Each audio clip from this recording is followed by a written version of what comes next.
I'm just concerned about there'll be, I've seen this before, there'll be a lot of requests for information, time is money, so just wonder how this stacks up with, we want to get our housing done.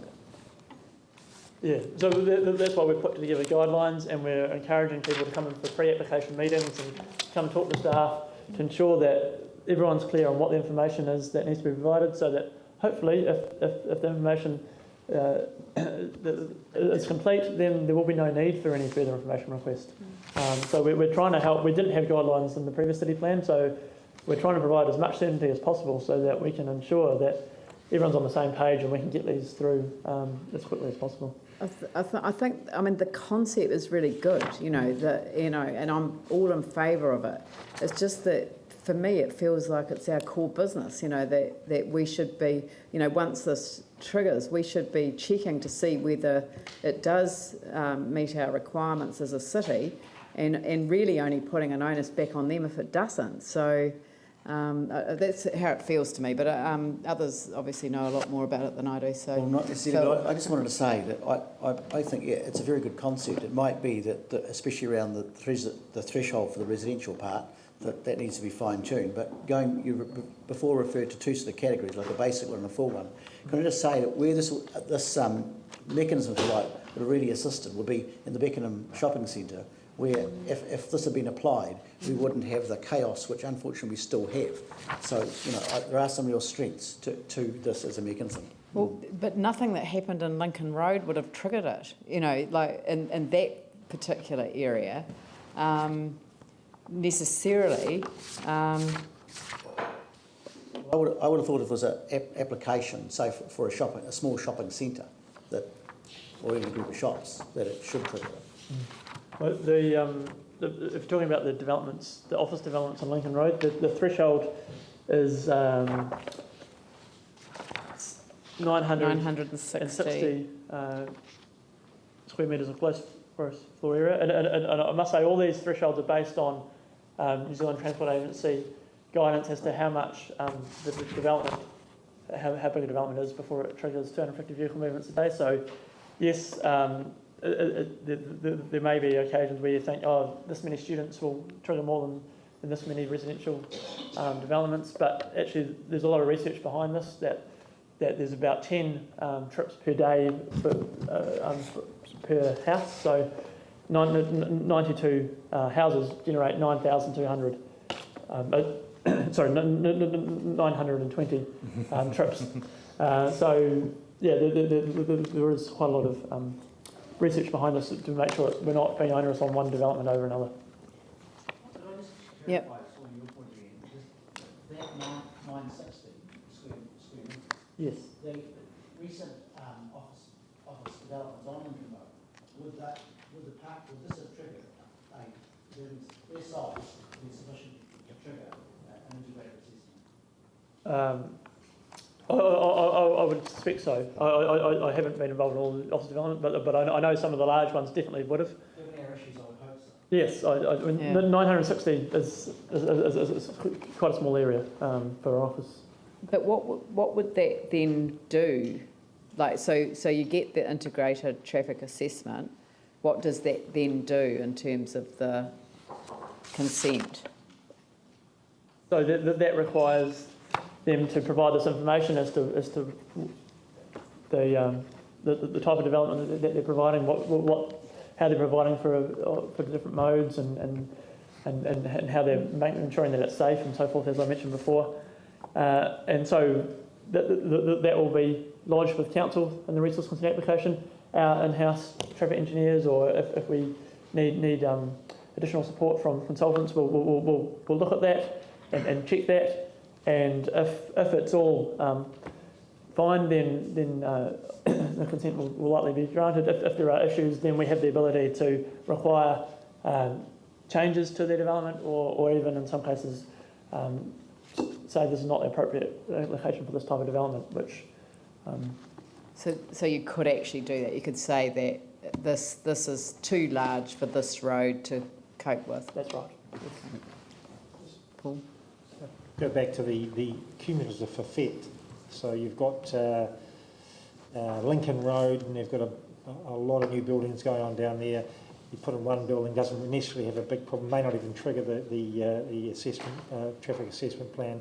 If you get 2 buildings, you get 3 buildings, you know there's going to be a number of buildings, so there must be a cumulative effect, which should have an effect on potentially all the buildings. So if you get 10 new buildings down a small street, you know you're going to have long-term, you're going to have some major issues. So when one goes, you know there's going to be another 4 or 5. So I'm just wondering, is there a mechanism for that in there? Yes, yeah. We've got assessment methods like that. People, when they're putting in consent, need to consider their surrounding environment and how it fits in with the surrounding environment, and so that they need to take into account of the existing problems and ensuring that they don't exacerbate them. Yeah, they need to consider that as well. Yes, yep, we've got some. Yeah, Glenn. How much of a social housing filter was put onto this? Because you said before about it's based on residents 10 trips a day. I'm not sure how many of our tenants have vehicles, and some do.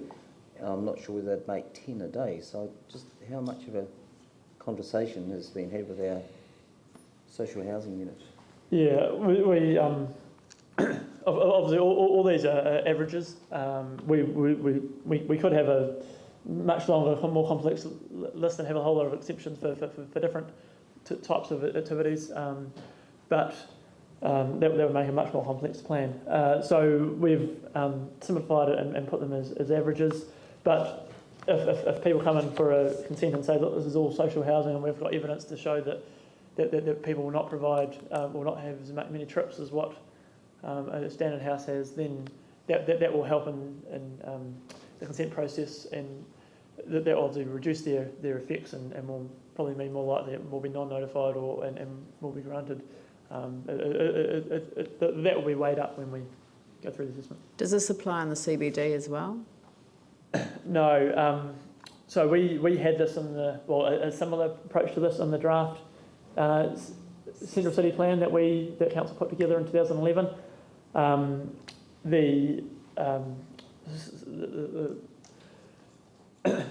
Sarah with the CCRP, they changed it slightly. So there is a requirement, but if it is a permitted activity, so if it's a retail development in a retail zone, then this doesn't apply.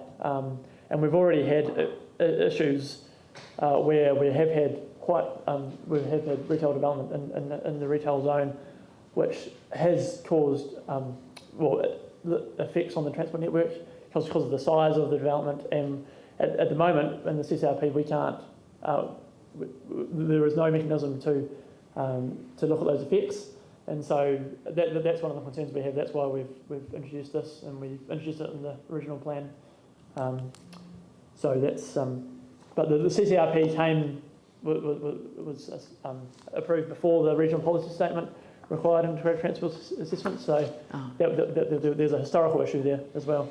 So they might want to update their again. So this is another one that we can tick the box on to put on the list. That's right. Put on the list. They will not want to put this in the central city for housing. I can guarantee you that. It's in the regional policy statement. So at the end of the day, we will be obliged to put it there in April 2016 if it's not there before. So we have to have a conversation about it. But we have to have a conversation about it. I mean, and I've kind of got this thing that 23 seems awfully low. Yeah, so have I. And, if we're talking about the 400 development that we know is going into the CBD, then I've got no problem with that. Obviously, I know that the person's going to build a car park building anyway, which will take some pressure off other people, so it'll be great. But it seems to me that not having have such a big process sparked off by such a small development just doesn't seem right to me.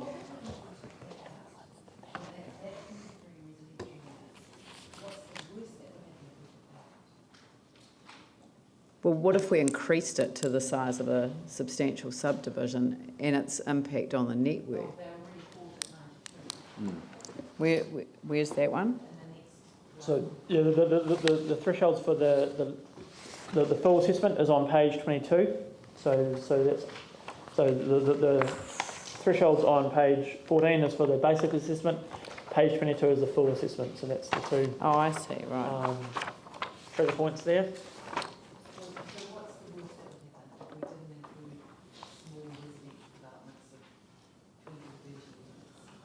Well, there is a risk that could have an effect on the transport network. There'll be less ability for us to ensure that it is accessible for all modes, and some of the conversation you had before around subdivisions and ensuring that they provide local shops so people can walk to the shops, and ensuring that there's the footpaths are wide enough and the roads are wide enough and so forth.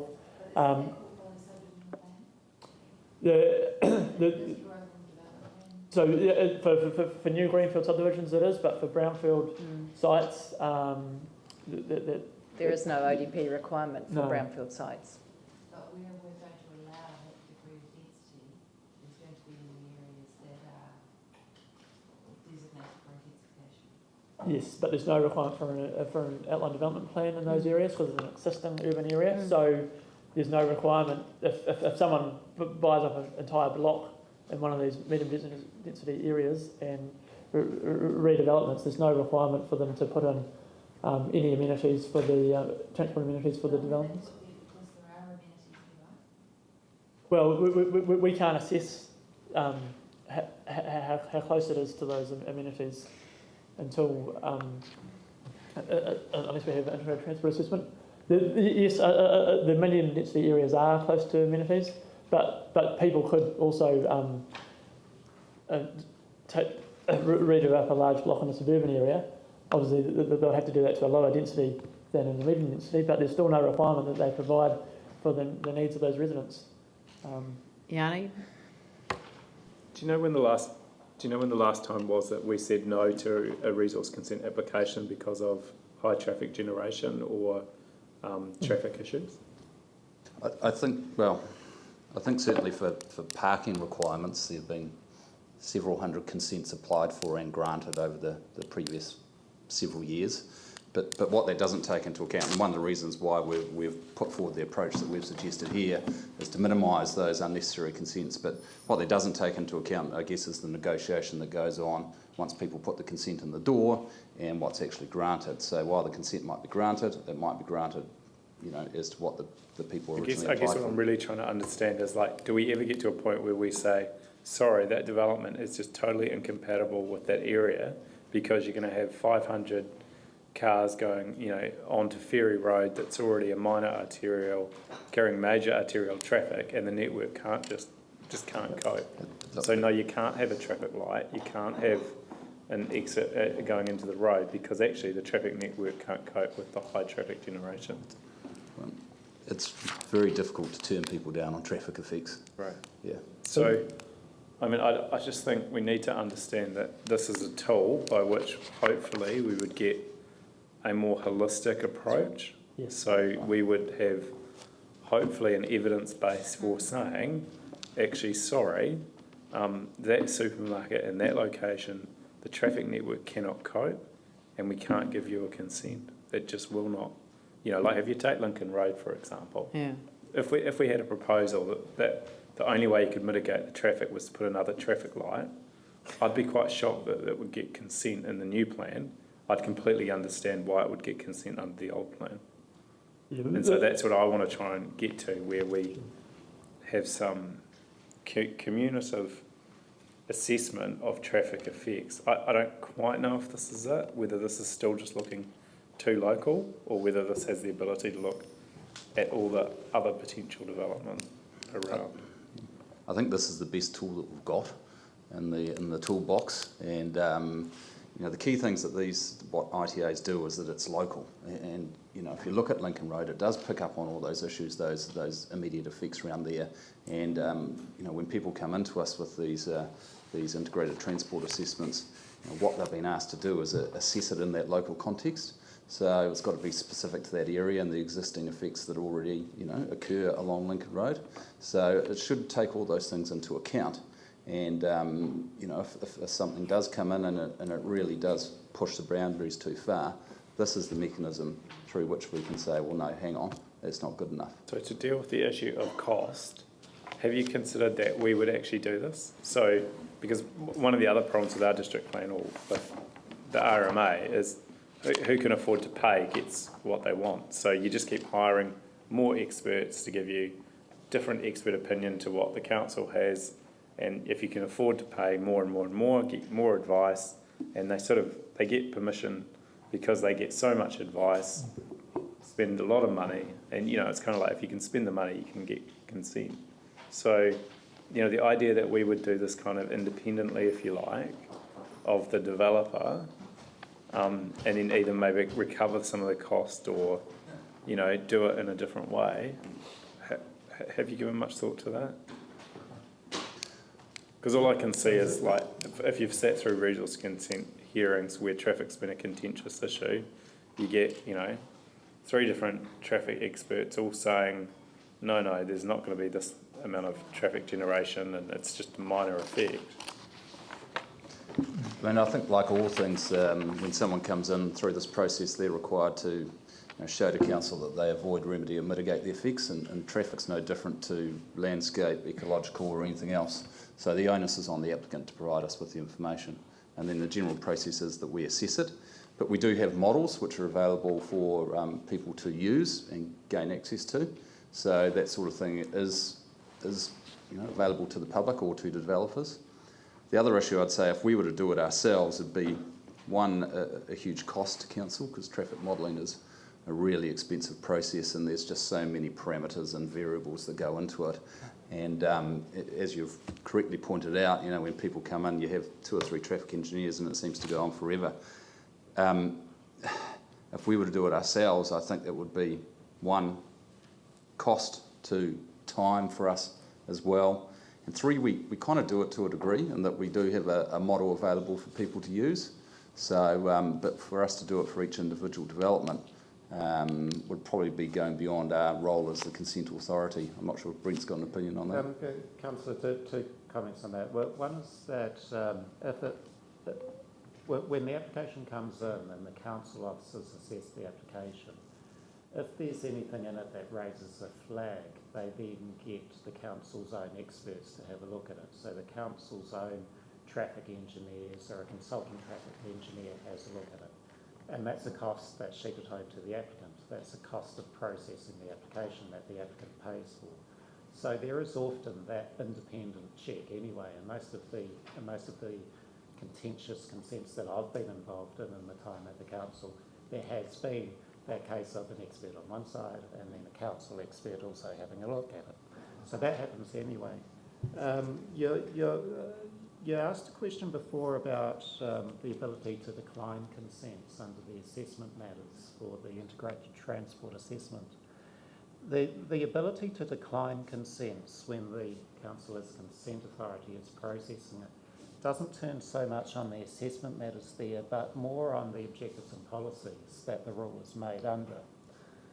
So if your concern is about the ability or strengthening the ability for the consent authority to decline consents, what you're asking is that we have a close look at the objectives and policies that rule is made under, so that if something once assessed under the assessment matters looks like it's not going to achieve the council's objectives, we have to actually see what those council objectives are and have them really expressly set out in the plan, so that someone's able to say, well, no, it doesn't meet those. I guess what worries me though is that our objectives become so wide that people can argue any objective to suit what they want, and it becomes quite hard. Whereas if you had a very discrete traffic assessment that basically said, look, Ferry Road's a minor arterial, and allowing 1,000 extra vehicles on Ferry Road is just it's just ludicrous, because actually it can't cope.